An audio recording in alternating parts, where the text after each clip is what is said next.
Hello everybody, welcome back to our channel. तो जैसे आप सभी को पता ही है, क्लास 10th का हमने चैप्टर 5 शुरू किया हुआ है, अरिथमेटिक प्रोग्रेशन। जहां हमने लास्ट क्लास में सम ऑफ एन एपी, है ना, in terms of an AP start किया था। इसकी एक्सरसाइज हमने कॉन्सेप्ट्स भी सीख लिए थे कि कौन कौन से कॉन्सेप्ट्स इस चैप्टर में यूज होने हैं। फिर हमने कुछ क्वेश्चंस देखे थे इस चैप्टर के, 5 क्वेश्चंस हम लोग ऑलरेडी कर चुके हैं। तो आज हम लोग 6 चैप्टर से शुरू करेंगे, 6th क्वेश्चन से शुरू करेंगे और इस लेक्चर को कंटिन्यू करेंगे। ठीक है, तो देखते हैं 6 क्वेश्चन क्या कह रहा है। The first and the last term of an AP are 17 and 350। ठीक है, तो इसने क्या बोला कि जो एपी का जो फर्स्ट टर्म है और जो उसका लास्ट टर्म है वो हमको गिवन है। ठीक है, तो जो हमको सबसे पहले गिवन होता है हम उसको लिख लेते हैं। तो गिवन में क्या है, first term and the last term. First term that means A1, तो हमें कितना गिवन है, ये 17। ओके, ना and the last term is an, L बोल देते हैं इसको या फिर ए एन बोल देते हैं। वो कितना गिवन है हमको, 350। Okay, now if the common difference is d, common difference is given to us, that is 9. how many terms are there, सबसे पहले हमें बताना है कि कितनी टर्म्स है इस एपी में। उसके बाद हमें बताना है सम, क्योंकि हम सम बता सकते हैं। उसके बाद पहले हम लोग को नंबर ऑफ टर्म्स पता होनी चाहिए, तभी हम बता पाएंगे ना कि हमें टर्म्स का सम कितना है। ठीक है, तो now we know that, just a minute, yeah, now we know that an, that is the nth term of this AP is 350।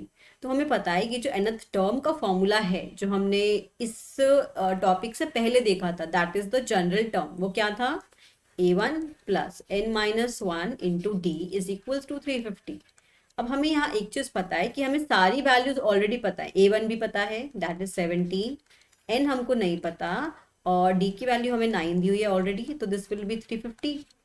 तो यहाँ से हम लोग क्या कर सकते हैं, this will be 9, n-1 is equals to 350 divided by 17, sorry 350 minus 17, गलती हो गई ना, 350 माइनस 17। तो 350 माइनस 17 कितना हो जाएगा, 10 माइनस 7 3, 4 माइनस 1 3, और ये कितना आ जाएगा 3। ठीक है, 333 मेरे पास क्या आ गया, द वैल्यू ऑफ 9n-1। तो यहाँ से हम लोग निकाल सकते हैं n-1 की value, that is 333 divide by 9। तो यहाँ से कितना आ जाएगा, 9 3 ज़ा 27 और 9 8 ज़ा 63। ठीक है, सॉरी 9 7 ज़ा 63, ये हो जाएगा 7। तो यहाँ से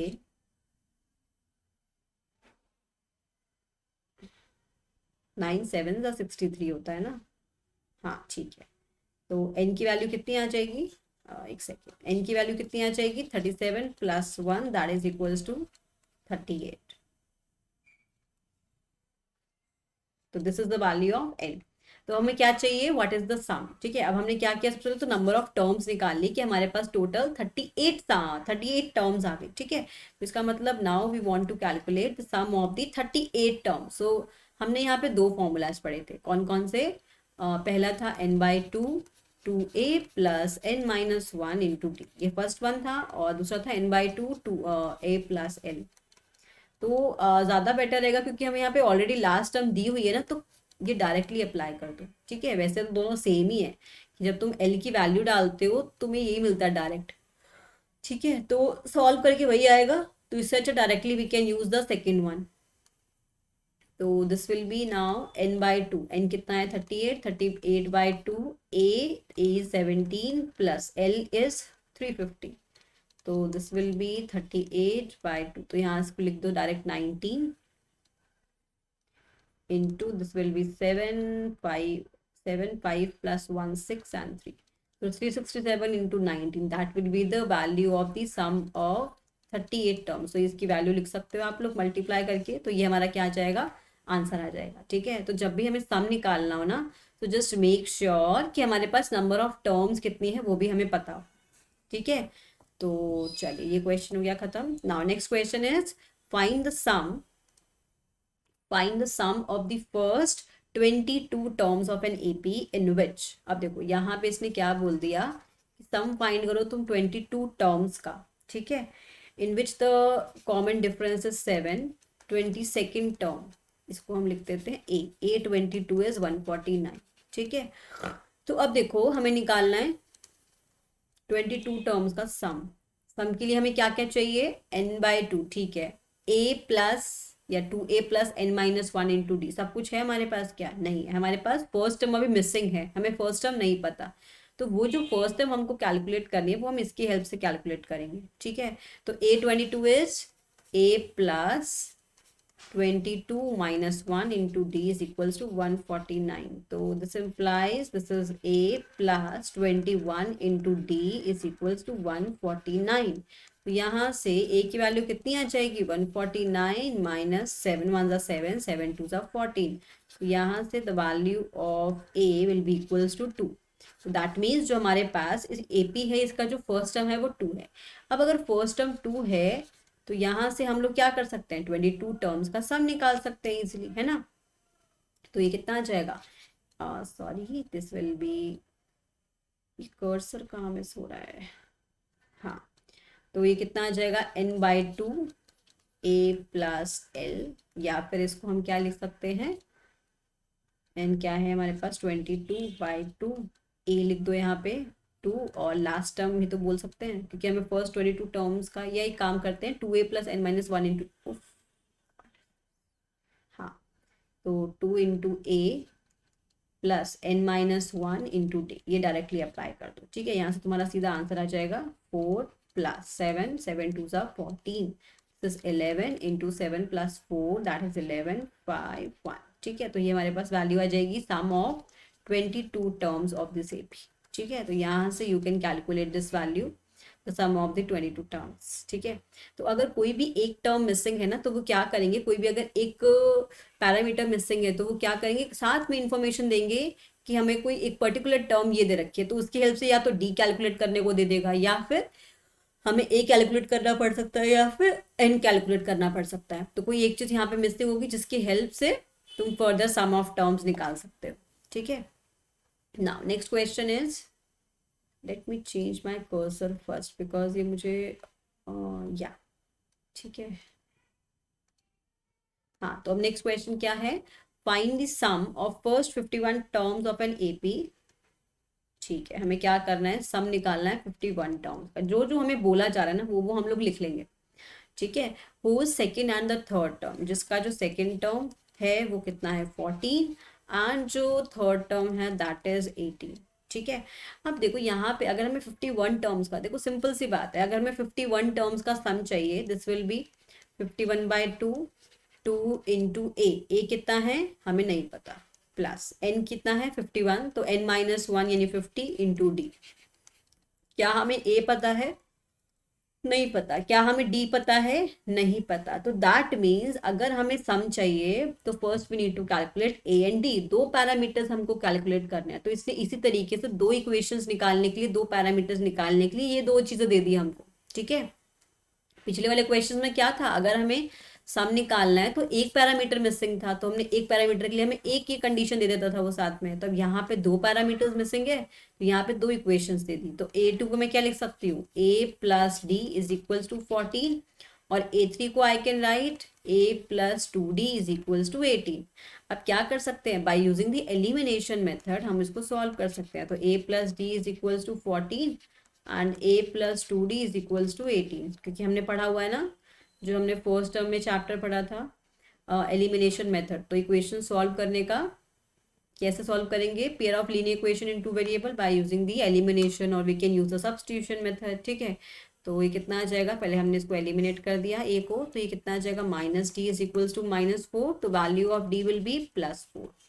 ठीक है, अब देखो अगर d की वैल्यू 4 आ गई तो यहाँ से a कितना आ जाएगा? 14 minus D, that is 14 minus 4। तो यहाँ से a की value will be +10, this is the value of a। तो अब देखो a आ गया और मेरे पास d आ गया, तो मुझे नेक्स्ट क्या करना है? सम निकालना है 51 टर्म्स का। तो 51/2, 2 इंटू a की वैल्यू डाल दो, प्लस 50 इंटू d की वैल्यू निकाल दो। यहाँ से कैलकुलेट कर लो, तुम्हारी वैल्यू आ जाएगी 20 प्लस 5 4 are 20 और एक है 0, तो दिस विल बी 51/2 इंटू 220। 0 से इसी तरह 11 1 1 0 आ जाएगा। इसको सॉल्व कर लेना, तुम्हारे पास सम आ जाएगा 51 टर्म्स का। ठीक है, 51 इंटू 110, तो this will be 1 and this is 5 1 5 plus 6 5 561 5610 is the sum of the 51 terms. ठीक है। तो बस हमें देखना है कि क्या क्या चीजें हमको गिवन है और क्या क्या चीजें मिसिंग है। तो जो गिवन है ना उसकी हेल्प से पर्टिकुलरली हम कोई ना कोई पैरामीटर वी कैन कैलकुलेट और फिर हम उसको फर्दर सॉल्व कर सकते हैं। ठीक है।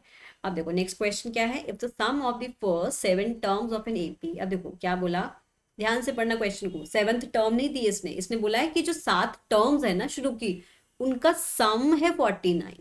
ठीक है। तो दैट मीन्स, देखो ध्यान से देखना है इसको, सम ऑफ 7 टर्म्स मतलब S7, दिस इज 49 है ना। A7 नहीं है 49, S7 सम है n टर्म्स का, दैट इज 49। ठीक है। एंड 17 टर्म्स का सम कितना है 289। हमें निकालना क्या है, सम ऑफ n टर्म्स।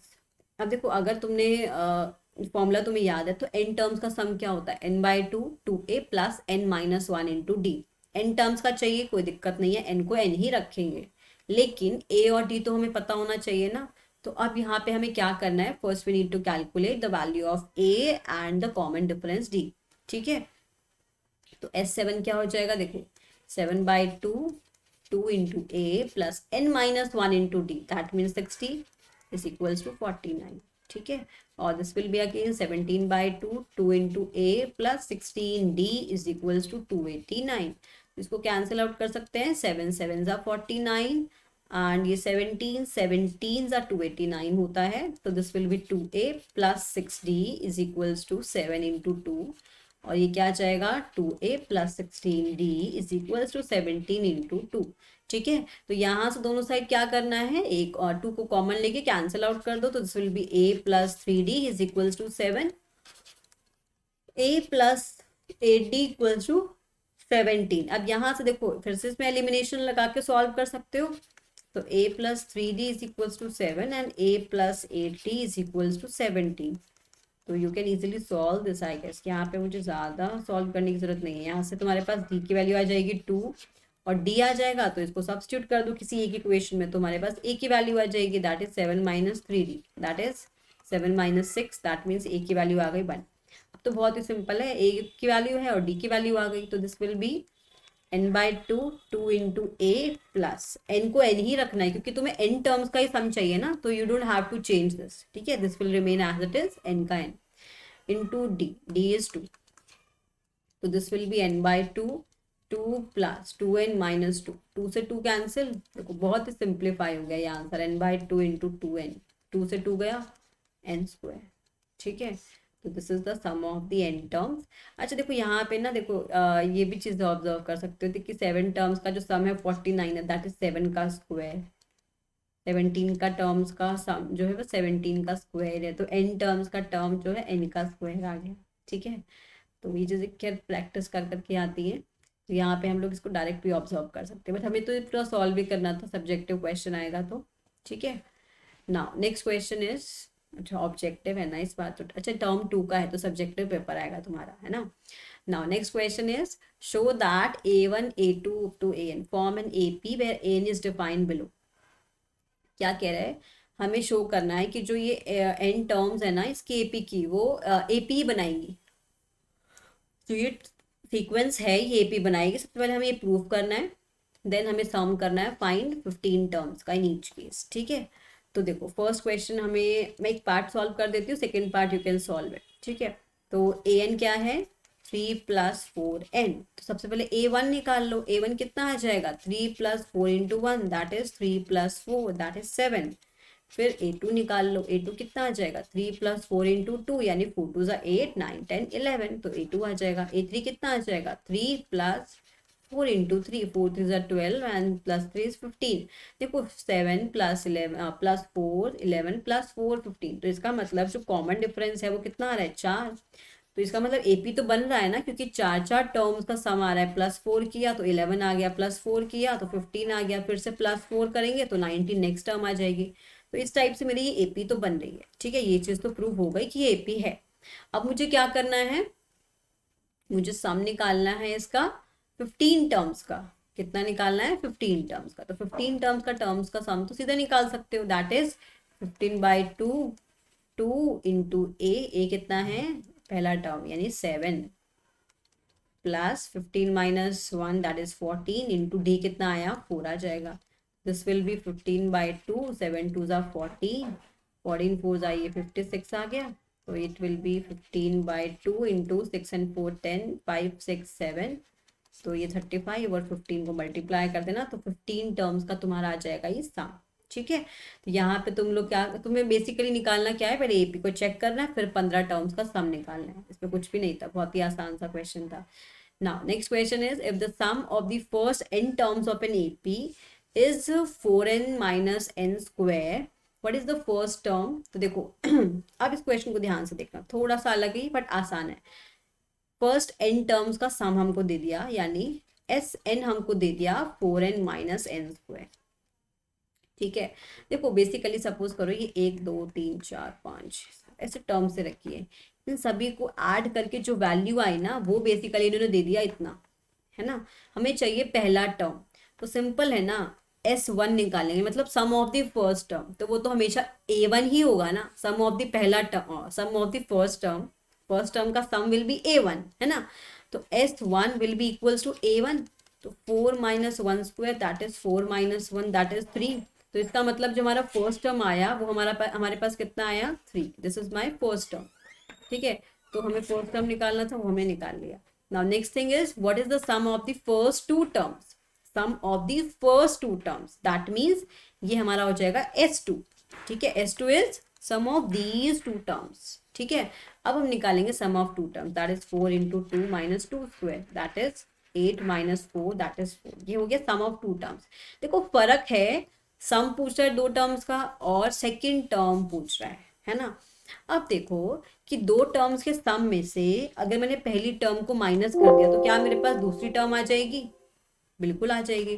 तो A2 विल बी व्हाट, दो टर्म्स के सम में से मैंने फर्स्ट टर्म माइनस कर दी, या फिर दो टर्म्स के सम में से मैंने पहले टर्म के सम का माइनस कर दिया, एक ही बात है। कितना आ जाएगा, S2 कितना था 4 और फर्स्ट टर्म कितनी थी 3, that will be 1।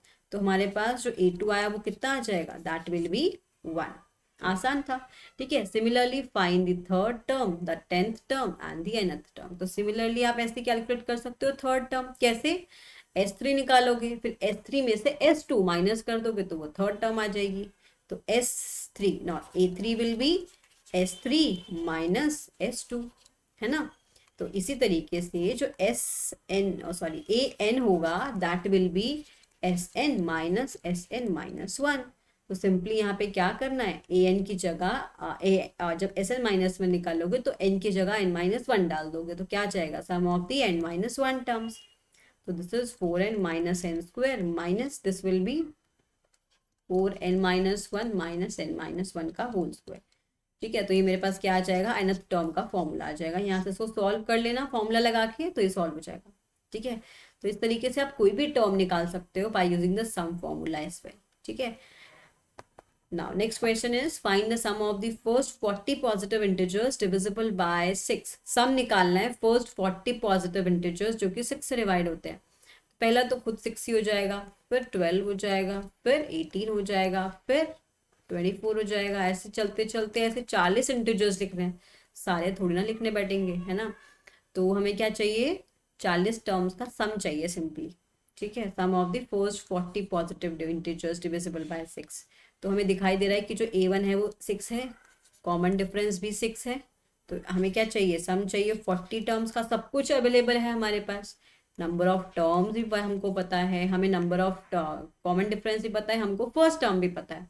This is 2 into A plus n minus 1 into D is 6. This is 20, 6 2 are 12 plus 39 into 6। इसको सॉल्व कर लेंगे, हमारा आ जाएगा sum of the 40 terms, 39 6 are 9 6 are 54, 6 is 18, 18 plus 5 will be 23। ठीक है, this will B 234। ठीक है, इसको सॉल्व कर लेना, तुम्हारा आ जाएगा आंसर।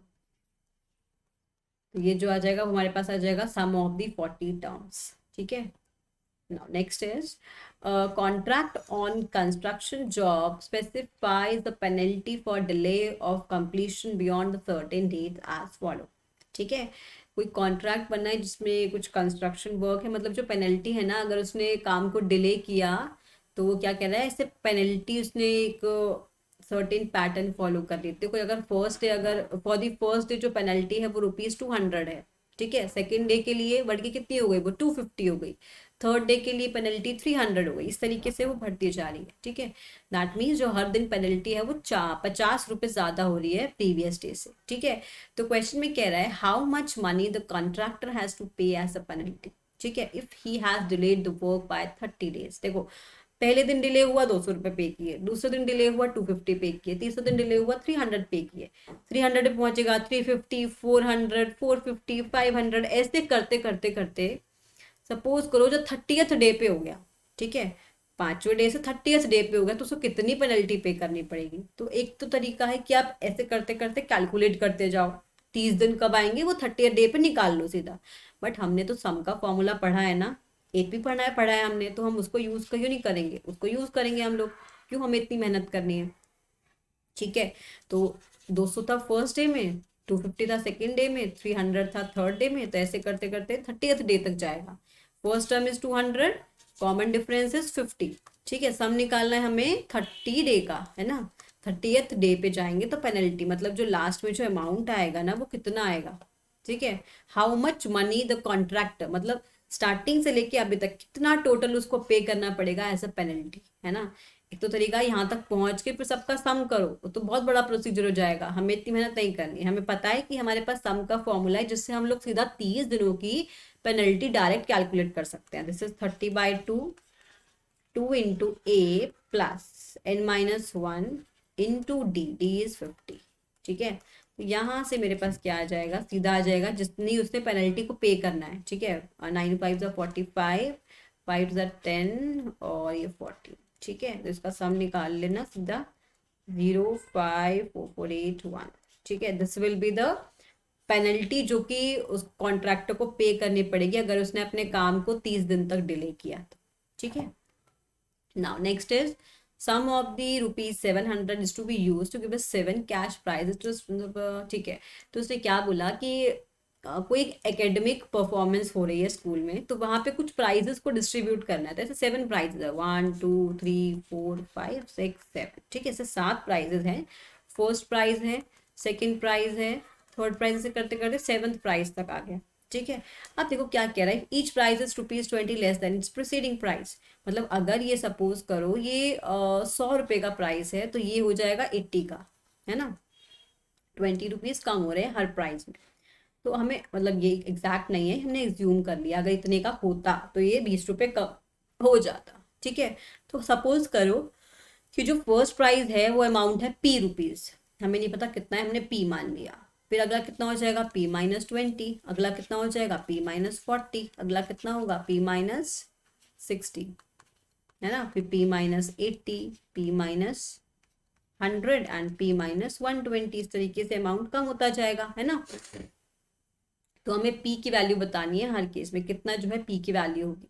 लेकिन ये जो टोटल अमाउंट है ना ये प्राइस का वो है 700, मतलब इसका जो सम है ना वो कितना है 700।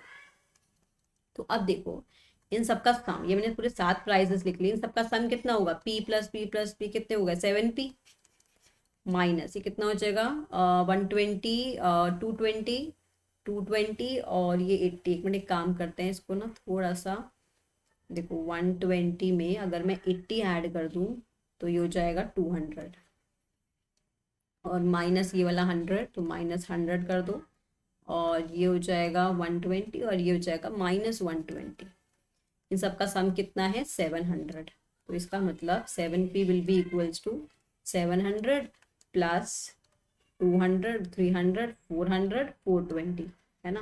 420 लिख देते हैं इसको सीधा, क्योंकि ये 200, 300, 400 और ये 20, ये सीधा इधर आके राइट हैंड साइड में क्या हो जाएगा, प्लस का 420। So this will B 0 2 7 plus 4 11। तो value of p will be 1120 divide by 7, that is 7 1s are 7, 7 6 are 42 and this will B 0। तो 160 प्राइस हुआ, जो कि फर्स्ट जो प्राइस है जिसको मिलेगा, जिसको फर्स्ट प्राइस मिलेगा ना उसको अमाउंट मिलेगा 160, ठीक है। ये फर्स्ट प्राइस मिलेगा।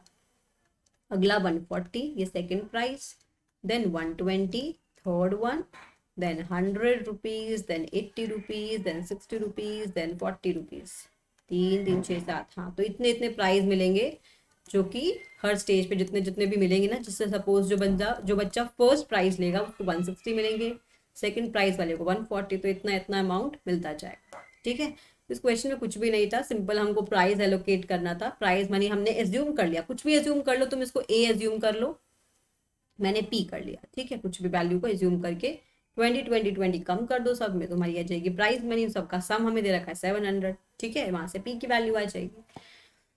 Now next is, in a school students thought of planting trees around the school to reduce the air pollution. It was decided that the number of trees that each section will have to plant will be same as the class in which they are studying. ठीक है, the section of class 1 will plant 1 tree, section of class 2 will plant 2 tree and so on till class 12. देखो, जो first class का बच्चा है वो एक tree plant करेगा, सेकंड क्लास का बच्चा है वो 2 ट्रीज प्लांट करेगा, थर्ड क्लास का बच्चा है वो 3 ट्रीज प्लांट करेगा, और हर क्लास के 3 सेक्शन हैं, तो मतलब सब में इंटू 3 होता जाएगा ना, है ना। तो देखो हम क्या करेंगे, 3 से तो मल्टीप्लाई रखेंगे बाहर, है ना। तो फर्स्ट क्लास का एक ट्री प्लांट करेगा, सेकंड क्लास का 2, थर्ड क्लास का 3, फोर्थ क्लास का 4, ऐसे करते करते 12 क्लास से 12 तक होगा, तो 12th क्लास का बच्चा 12 ट्रीज प्लांट करेगा। तो 1 + 2 + up to 12 will be sum of all the trees planted by the students of class 1 to 12, और इनटू हमने 3 क्यों किया, क्योंकि हर क्लास के 3 सेक्शंस हैं, तो this will be the total amount, total trees will be planted by the students. This will be 3 into sum of 12 terms लगा दो, so it will be 12 by 2, 2 into a plus n minus 1 into d, कितना है यहाँ पे, d is 1, a is also 1। इसको use करके हम लोग अपनी वैल्यू निकाल सकते हैं, sum of the trees planted by the students, 2 plus 11, 18 into 13। ठीक है, तो ये आ जाएगा कि कितने ट्रीज जो है बच्चों ने वहां पे प्लांट किए हो। ठीक है, now next is, a spiral is made up of successive semicircles with center alternatively A and B, starting with center A of radii 0.5, 1, then 1.5, then 2.5, 2.0 as shown in the figure. ठीक है, what is the total length of such a spiral made up of 13 consecutive semicircles? देखो यहाँ इसने क्या बोला, इसने start किया from point A. ठीक है, इसने स्टार्ट किया पॉइंट ए से, और उसके बाद ना वो ऐसे स्पाइरल स्पाइरल घूम रहा है। ठीक है, स्टार्टेड विद द सेंटर ए, ये पॉइंट से इसने स्टार्ट किया, ओके सॉरी या started with the A radii जिसका था 0.5, ये है मेरे पास 0.5। ठीक है, एक सर्कल कवर किया, ये हाफ सेमी सर्कल, फिर जैसे इसने दूसरा सेमी सर्कल कवर किया ना, तो जो वो रेडियस था, ये जो रेडियस है ना वो मेरा हो गया 1 सेंटीमीटर, फिर 1.5 हो गया, फिर 2.0। तो इस टाइप से उसने सेमी सर्कल्स कवर किए। तो जब उसने फर्स्ट सेमी सर्कल कवर किया तो उसने कुछ डिस्टेंस ट्रैवल किया, that is the half of 2πr, क्योंकि सेमी सर्कल का डिस्टेंस 2πr का हाफ हो जाएगा, दैट इज πr।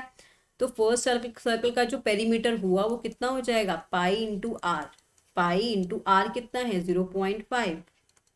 ठीक है, फिर ऐसे ही जब वो सेकंड जब वो राउंड लगाएगा तो एक और सेमी सर्कल कवर करेगा। ठीक है ना, तो जब सेकंड उसने राउंड लगाया तो पाई इंटू आर इस टाइम पे, लेकिन जो रेडियस है वो 1 है। ठीक है, फिर ऐसे ही वो थर्ड सेमी सर्कल कवर करेगा, तो उस टाइम पे जो रेडियस है इसको हमने R1 माना, इसको R2 माना, इसको R3। तो हर बार क्या हो रहा है ना कि जो 0.5 से वो बढ़ रहा है ना, रेडियस है वो 0.5 से बढ़ के दे रहा है, तो ये 1.5 हो गया। तो इस तरीके से वो बढ़ता जाएगा अप टू 13 कंसेक्यूटिव सर्कल। जो 13 सर्कल है ना, तो अब सोच के देखो कि जो 13th वाला सर्कल होगा उस पर कितनी इसकी वैल्यू आएगी। ठीक है, तो हम इसको एक काम कर सकते हैं, हमें एपी निकालना, एपी आता है ना हमको, एपी से हम लोग क्या कर सकते हैं, 13th टर्म डायरेक्ट कैलकुलेट कर सकते हैं। ठीक है, तो फर्स्ट टर्म क्या है, देखो हमें निकालना क्या है, एक काम करते हैं, हमें क्या चाहिए, what is the total length, हमको टोटल लेंथ चाहिए, तो हमें 13th की वैल्यू का भी एक्चुअली कुछ नहीं करना, हमें सीधा सम चाहिए ना। देखो ये है फर्स्ट जो हमारे पास स्पाइरल बना उसका लेंथ, फिर सेकंड का लेंथ, फिर थर्ड का लेंथ, ऐसे लेंथ कैलकुलेट होती जाएंगी, तो हमें सबका सम चाहिए। ठीक है, ना कि 13th वाले का सम, सर ना कि 13th की वैल्यू, है ना। तो सबका सम चाहिए, तो 13/2, 2 इंटू ए क्या है, पाई 0.5, प्लस n-1 इंटू डी कितना है, अब देखो जब पाई माइनस पाई इंटू 0.5 करोगे तो कितना आएगा, 0.5 पाई ही आएगा, तो 0.5 पाई। ठीक है, तो यहाँ से आ गया 13/2, कुछ कॉमन आ रहा है क्या, देखो हाँ, पाई इंटू 0.5 तो मुझे कॉमन मिल गया, ये पूरा ही टर्म मुझे कॉमन मिल जाएगा। तो कितना बचा, 12 + 2 दैट इज 14। तो इसको सॉल्व कर देना, 2 7 ज़ा 14 और इसको लिख देना 13 5 ज़ा 65, तो ये 6.5 हो जाएगा इंटू पाई की वैल्यू 22/7 इंटू 7, तो ये 7 7 कैलकुलेट, इसको मल्टीप्लाई करके हमारे पास क्या आ जाएगा, जितना भी हमारे पास स्पाइरल्स बने ना, तो 13 जो कंसेक्यूटिव स्पाइरल्स हैं उन सभी का सम आ जाएगा। ठीक है, ना next question is 200 logs are stacked in the following manner, 20 logs of the bottom row, 19 in the next row, 18 in the next row। अच्छा, मतलब इस टाइप से ऐसे logs लगे हुए हैं, 200 stacks are total और 200 logs है टोटली, जो ये लॉग्स रखे हैं 200 टोटल। ठीक है, 20 जो है मतलब ये जो सबसे नीचे वाली रो है ना, इसमें है 20 लॉग्स, फिर है 16 लॉग्स, नहीं 16 नहीं 19 सॉरी 19 है, फिर ऐसे 18 है, ऐसे करते करते करते करते कम होते जाएंगे ये logs. In how many rows are the 200 logs are placed, how many logs are in the top row. ठीक है, अब देखो ऐसे करते करते 200 लॉग्स ऐसे स्टैक किए गए हैं। ठीक है, तो हमें देखो पहला जो रो है इसमें 20 लॉग्स हैं, फिर 19 लॉग्स हैं, फिर 18 लॉग्स हैं, ऐसे करते करते और कम लॉग्स होंगे, तो इन सभी का जो सम है वो कितना है, 200 है। तो यानी एस हमें दे रखा है 200, सॉरी एस हमें कितनी रोज का हमें नहीं पता, कितनी रोज है टोटल, एक सेकेंड रुको, तो एस एन हमें दे रखा है 200 और ये एन कितना है, एन मतलब कितनी रोज है वो हमें नहीं पता, तो it will be n/2 a 2a plus n-1 into d is equals to 200। तो n कितना है हमें नहीं पता, यहाँ से 2 इंटू ए कितना दे रखा है हमको 20 प्लस n-1 और d कितना है -1, क्योंकि डिक्रीज हो रहा है नंबर्स है ना, तो d will be -1 is equals to 200। तो यहाँ से पहले क्या निकल जाएगा, in how many rows are the 200 logs placed, यहाँ से n की वैल्यू आ जाएगी सॉल्व करके कि कितने हमने रोज में ही 200 लॉग्स को प्लेस किया हुआ है। यहाँ से n का मतलब है कितने यहाँ पे रोज हैं ना, how many logs are there in the top row, top row क्या होगी, लास्ट रो होगी। फिर हमें क्या करना है, जो भी n की वैल्यू आएगी, सपोज n की वैल्यू आई 15, नहीं 15 नहीं आ सकती, सपोज आई 5। ठीक है, तो हमें A5 निकालना है, मतलब जो ये फिफ्थ रो जो होगी ना, फिफ्थ मान लो, या जो भी तुम्हारी जो रो आएगी, 15th रो आई या 16th रो आई उस आ सकती है। ठीक है, तो उस रो में कितने नंबर ऑफ लॉग्स होंगे वो बताने हैं, तो A5 या A15 जो भी आएगा ना, तो वो आ जाएगा number of logs in that.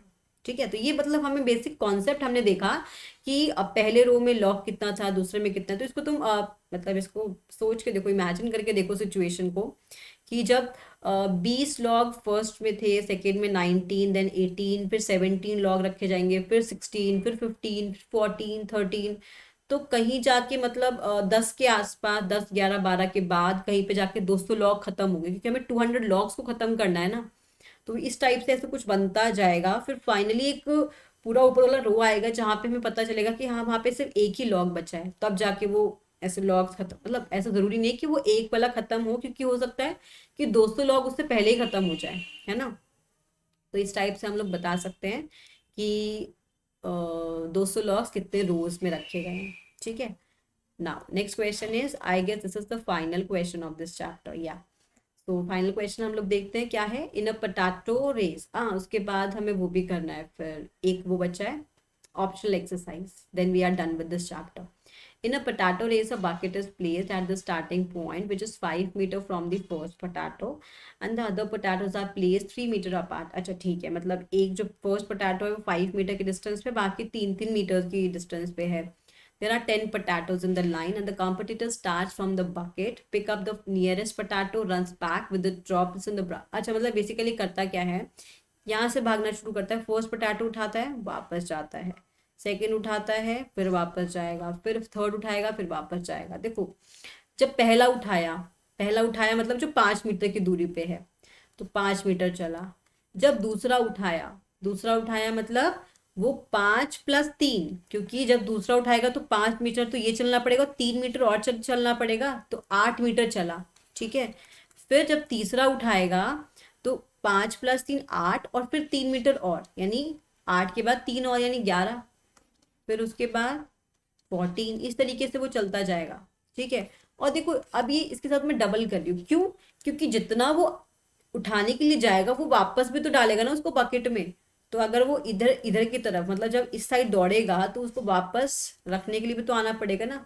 तो डिस्टेंस डबल होगा, क्योंकि हमें टोटल डिस्टेंस कैलकुलेट करना है ना, उसने कितना ट्रैवल किया है ना। और कुछ भी इंफॉर्मेशन है कि उसने कितने पटाटोज, एक मिनट ये देख लेते हैं।